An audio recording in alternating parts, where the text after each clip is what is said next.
Hey everyone, welcome to the Spooks gameplay video. I wanted to put something quick together for you before we finished out with the Kickstarter.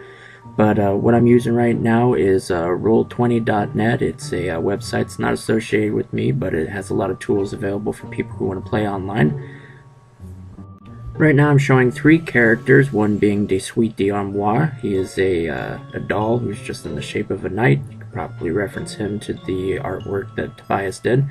As you can see, he's got his strength, agility, body, intellect, spirit, and spookiness off to the side.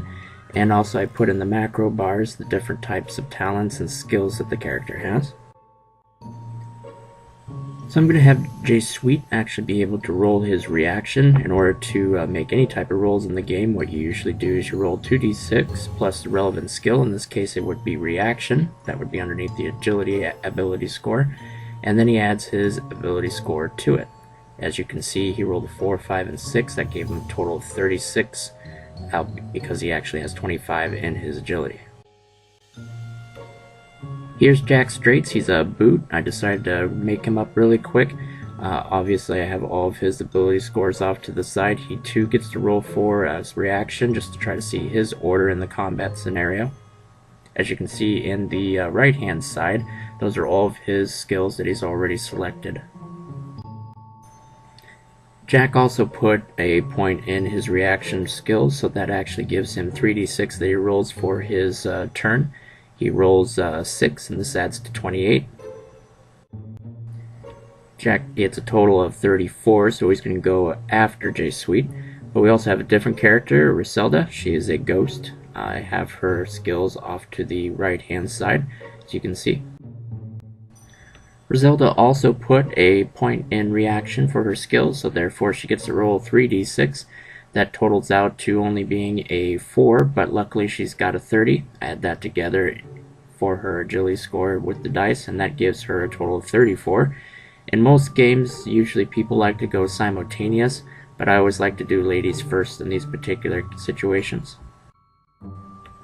Right now I've pulled up J Suite's character sheet just so I can see how big his agility score is. It's 25. You get to move 5 squares per 5 points in agility. So that means that he gets to move 5 squares on each move action.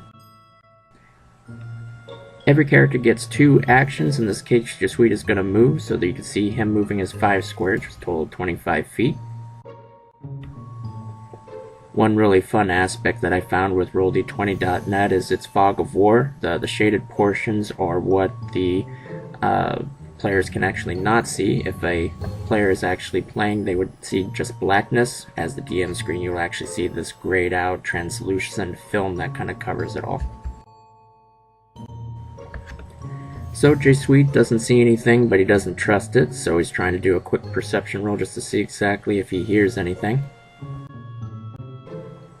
Now there are a few bugs in roll20.net, one being that it tends to manipulate your windows just a little bit. That's why you're seeing this image just a little bit smaller. What I'm doing right now is J Suite is checking to see what his perception is. He actually has 1 skill in perception, which is under his spirit score, so when he gets to roll his dice, it's 2d6 plus 1 additional die 6 because of his perception, and then you add his spirit on there, which is 35. J Suite rolls his 3d6, he gets a 2, 1, and a 4. The 4 is kind of hidden right. While J Suite got a 42 as far as his perception roll goes, I rolled 2d6 plus 25 plus 15. The 25 is actually the bandits being quiet. The 15 is the additional difficulty added on there because they're on a train. However, while he couldn't really hear anything, he could smell something, which just happened to be a small hint of gun oil, alerting J Suite that there are characters, and potentially hostile ones, in the next car. J Suite decides to be a little bit of a strategic tactician. He moves into the car and he takes cover behind one of the small crates. He asks me, of course, what type of options or protection does this offer him, and the good thing is that when you're concealed or undercover, especially with his percentage, he's only got about a third covered, so therefore on a roll of a 5 to a 6 on a die 6, the attack would miss. If he rolls anywhere between a 1 and a 4, the attack will actually hit. I just quickly had the zombie bandits as well as the skeleton bandits roll for initiative. They had a just 2d6 because they didn't have a skill point in reaction rolls. It kind of gives an advantage to the players. But this turned out to be a 35 for the total of them. However, because there's zombies and skeletons differ as far as their statistics scores, the skeleton bandit will actually go before the zombies do. I decided to make some quick stats up for the zombie bandit and the skeleton. Only took me about a minute in order to create this. There are rules in how to bake these types of monsters as quickly as I did, but in this case we just decided to put them off to the side so you can see exactly what the party is going to be encountering. With the skeleton's turn, he's going to take one 5-foot square to below so they can actually take cover underneath that crate. Skeleton bandit, if you can see the line right there, is just trying to indicate how far of a distance it is. He currently has equipped a pistol, so the skeleton bandit's going to take a quick shot over at J Suisse. So here comes a ranged attack roll. He actually gets to roll his normal 2d6. The skeleton had only 1 point in his pistol, so that gave him 1 additional die. The roll resulted with 2 3s and a 6. That's a total of Skeleton bandit only has a 25 in his agility, so we just add those to the dice rolls. That comes out to a 37. Now J Sweet is going to have to dodge. Before he dodges, however, J Sweet reminds me that he's going to roll for his concealment, so he rolls a die 6. Unfortunately, he gets a 1. If he would have rolled a 5 or a 6, the attack would not even have hit him. In order to evade, I'm just checking what J Sweet's agility is. He has a 25, and he also has the normal 2d6 that he would roll to that. Plus, it looks like he put 1 point in evade, so he gets to roll 3d6, and we add that to the 25 to avoid the actual gunshot. The 3d6 roll actually comes out to an 11, so good for him. The skeleton bandit actually rolled 37. J Sweet's total came out to a 36. If we added his 3 dice rolls and added to his agility, that's what we got. So therefore, because the skeleton beat him by 1 point, his pistol that he has equipped also only deals 1 point. We always deal damage after we make sure that the actual attack hit. So we add those two together. That's the difference between the 36 and 37, which is 1, and the pistol, which is an additional 1. That comes out for a total of 2. Luckily, J Sweet has armor protection of 2, so those subtract from one another and there's no damage sustained. J Sweet got lucky on this one. Well, you know what they say, ladies always go first. It's now to the turn order 34, Griselda and Jack Straight, so in this case Griselda's going to go. One neat aspects of ghosts is that they have the ability of shifting into the spirit realm. It only takes 1 action in order to do it, so Griselda is going to be shifting over. While in the spirit realm, only creatures that are active in the spirit realm can hurt her. No one else can actually see her while she's in that realm. However, she does get the advantage and she can see everybody else in both worlds, both the spirit world and the great beyond. Here I'm checking real quick just to see what her agility is. She's got 30, so she gets to move 6 squares as opposed to the 5 that J Sweet moved.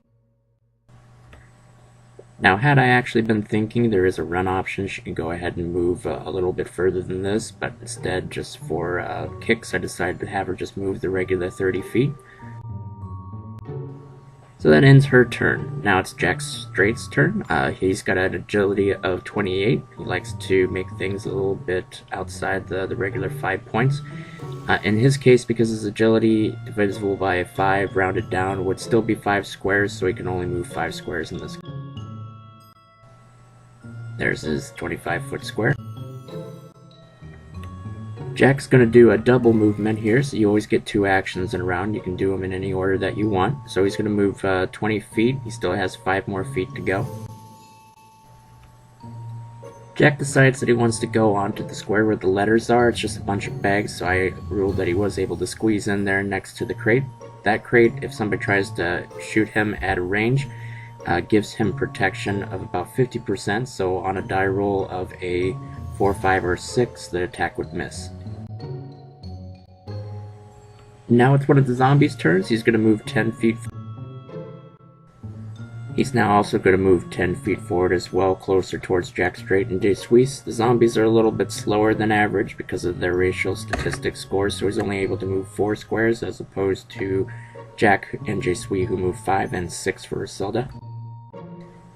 The zombie bandit that I moved is just holding, so I'm going to move the other one just for strategic purposes. He too will move 10 feet. Now you can move through friendly characters, but the zombie bandit's going to just move 5 additional squares to end his first move. The zombie decides that he's going to pull out his hand, and he actually has a 2 of clubs, a 3 of spades, and a 4 of clubs. He decides that the 4 of clubs is going to be his best bet at this current point in time. The 4 of club is actually a weapon of ether. It's going to cost him 4 magic points in order to use. It only lasts rounds, so whatever the actual magic roll is divided by 5, that's how many rounds he gets to use it. But he's going to actually enchant his buddy in front of him.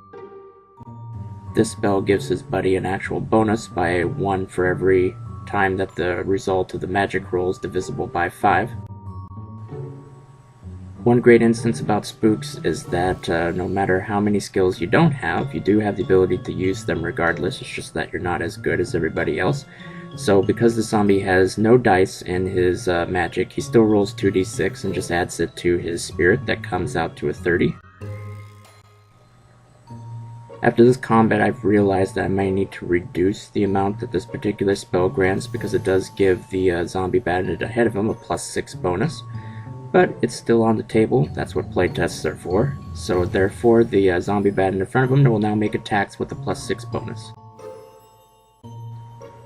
Because there's a box in the way, J Sweet decides to take his turn. He has to move 2 squares. That's the one above him and then the one over in order to reach up to the zombie bandit. However, the zombie bandit that moved there before was just guarding that square, so the zombie bandit's going to get to attack him before he... The zombie rolls his attack, which is 3d6 plus 25. The result comes out to 39. J Sweet decides that he's going to use his shield. Sadly, he's not very good at it. He's got a 20 in his body, and then he's only got a 1 die in his shield, so he rolls a 6, 2, and a 4. J Sweet rolls a grand total of 32. Since the zombie rolled a 39, that means that he beat his score by 7 points. His weapon normally deals, that is the zombies, 2 points of damage, but since it's enchanted, that's an additional 6. So that's 6 plus 2, that's 8. So 8 plus 7, that makes a total of 15. J Sweet is reminding me that the zombie actually had a 30 strength as opposed to 25, so that's 5 additional points of damage on top of that. So J Sweet actually gets hit for 20 points of damage, taking him all the way down to 2 hit points. J Sweet didn't actually like that at all, so it's still his turn. Now he's going to pull out his hand. He had a 3 of hearts, a 3 of diamonds, and a 2 of diamonds. Not the best hand in the world, but he's going to use them all in order to boost his roll. No matter how many cards that you have, you can use one or all of them in a boost. In this case, he's going to use the 3, 3, and a 2, which makes a total of 8 points. He's going to boost this into his roll so that 8 points is going to be added to his next attack. J Sweet decides to roll 2d6 because of the normal roll, plus 1 additional die because he's got a skill point in his sword. He adds that to 30, which is his current strength. Plus he gets to add 8 more to that because he boosted his roll with his spells. The zombie still rolls to evade. He rolls 2d6 plus 1 for having a skill in evasion. Then he adds his 20 agility to it. That gives him a 33. J Sweet obviously beat him. His being 46, the difference is 13. So this is then added to a +2 weapon that J Sweet has for a total damage of 15. The zombie rolls to evade. He gets 2d6 normally, and then he gets a +1 because of his evasion that he has a skill point in. This gives him a total roll of 33 since he's adding only 20 to his agility.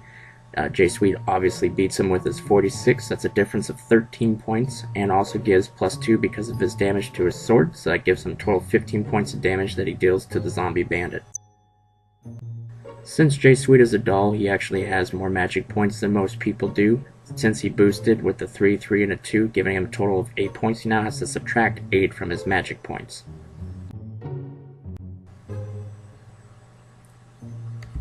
Now the zombie bandit also had a +1 to his protection, so the damage wasn't as severe and only did 14 points of damage. That's why you saw he only had 16 hit points left. However, J Sweet subtracts the 8 points from his magic, giving him down from a 35 to a 27.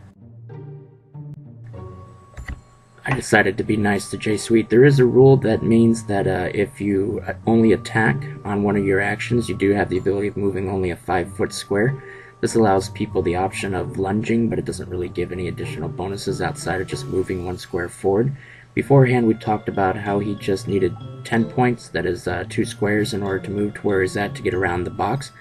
But I figured that with the agility that he has, he can easily just maneuver around it.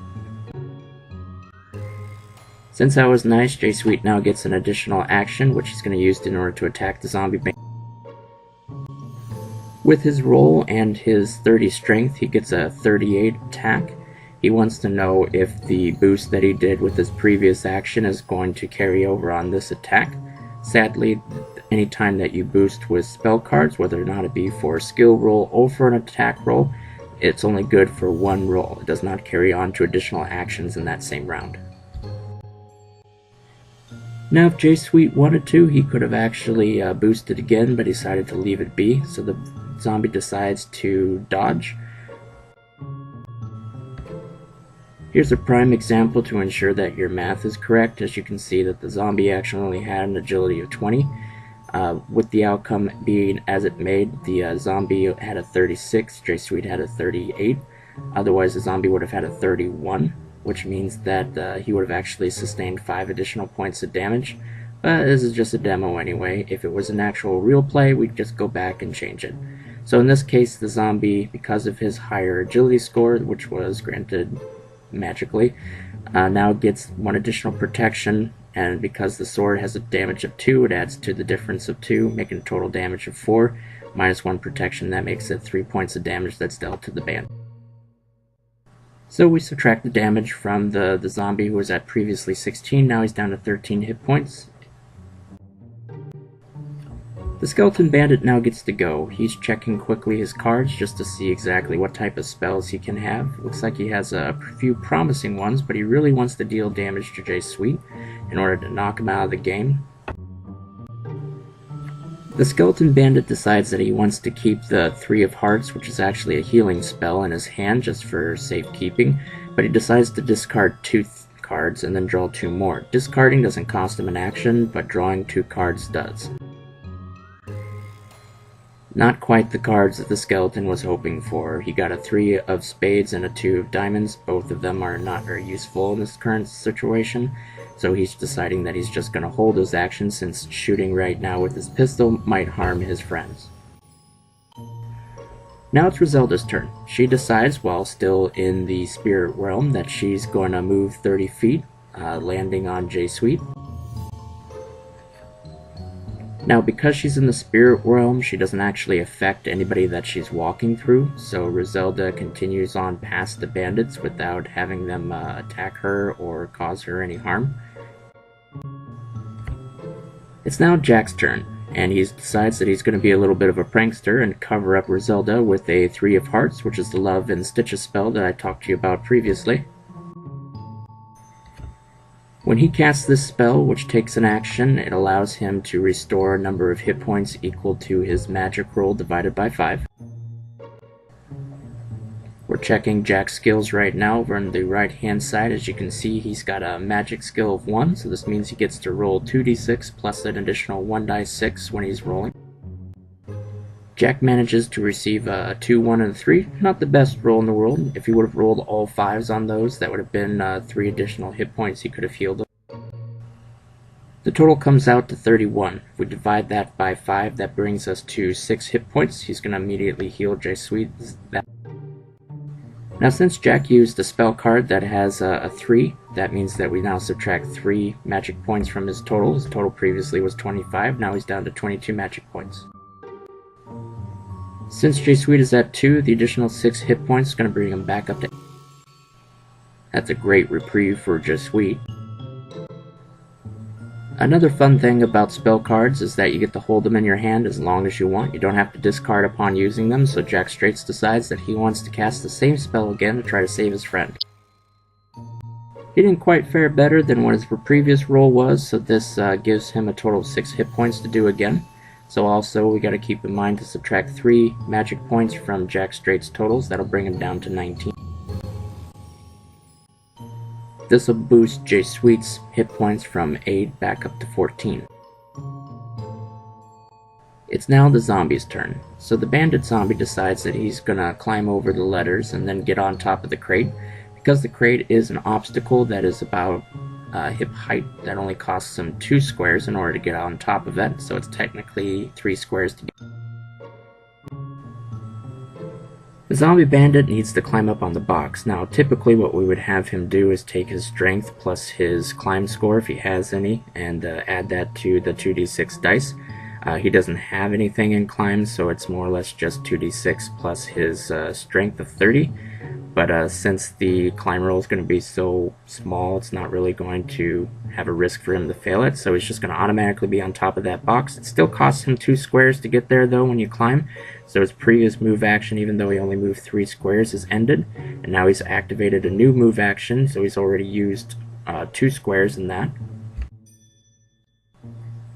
The zombie bandit's just going to go ahead and finish out the rest of his move. He's going to walk across the crate, and then he's just going to fall down next to Jack.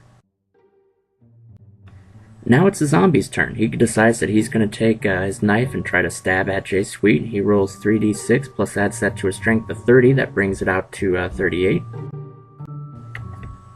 Looks like the zombie beats out J Sweet's evasion once again, this time by 2 points. He also adds his weapon, which is 2, total of 4, and then his enchantment of 6 from the weapon of ether. That brings a total of 10 points of damage, but since J Sweet has protection of 2, this brings the damage down to 8, so we subtract that from his current hit points, leaving him at 6.